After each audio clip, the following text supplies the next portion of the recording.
Hi, this is Kathy He from John R. Wood and Christie's International. Thank you for joining my YouTube channel. Today's topic is on furniture because there are many ways that a seller showcase their home and what they include in the home. And there's different designations that we as realtors use. One that's been widely used is called turnkey. And turnkey is fully furnished and move-in ready. It typically includes all the necessary furnishings and appliances, allowing the buyer to start living in the home immediately without the need of additional purchases. So when I see a home that says turnkey, I think to myself, well, are there any exclusions? So for example, I have a home listed right now that has a beautiful chandelier, and the seller said, I'm taking the chandelier. So we have to make sure that even though it's listed as turnkey, that we list out any exclusions. But again, turnkey means the dishwasher, of course, the appliances. It means that the silverware, the sheets, the blankets, the lamps, the outdoor furniture, things that are in the garage. So turnkey is kind of loosely defined, and I always make my sellers put together a list of everything that's included or not included, even in turnkey. Next one is furnished. The definition of furnished is the property includes a complete set of furnishings, such as furniture, appliances, small items, maybe some kitchenware and linens. However, the level of detail may vary, and buyers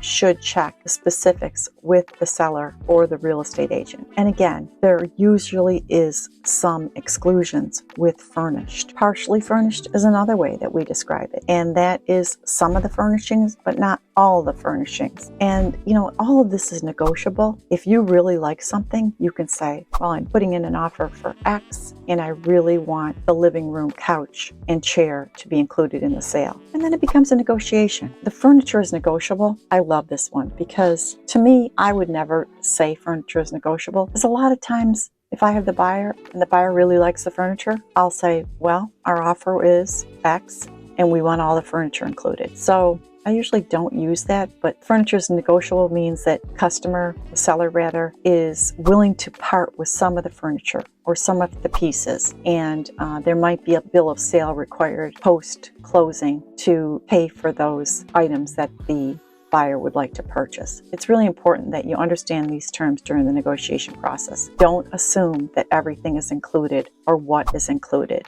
We need to inquire specifically and clearly communicate with each other and put it in writing and put it in the contract in order for both parties to be happy. So I mentioned this furniture list. So as part of the contract, there is an inventory list. Whenever there is a sale of the property, it's important to use that for several reasons, because it provides clarity and agreement. These are the items that were agreed upon, the buyer and seller, and it helps prevent any misunderstandings or disputes later in the process. The worst thing we want to have happen is at the walkthrough, which is typically the day before the closing. You go and everything is out of the house, but in the bedroom set that you were looking for to be included is now not there. And it wasn't specified in the contract. You thought it wasn't. And then we have unhappy sellers and buyers. So we want to avoid the assumptions that could be associated with what is included and not included. And again, we've talked about negotiation. It's a basis for negotiation. Everything's negotiable. And when it is in writing, it becomes a legal document. And the list is a great way to include that within your contract because it's an official record at that point and it's agreed upon by both parties and both parties have signed it. And again, it makes for that smooth closing process. We want a smooth closing process. We don't want the surprise that the bedroom set isn't there when you show up for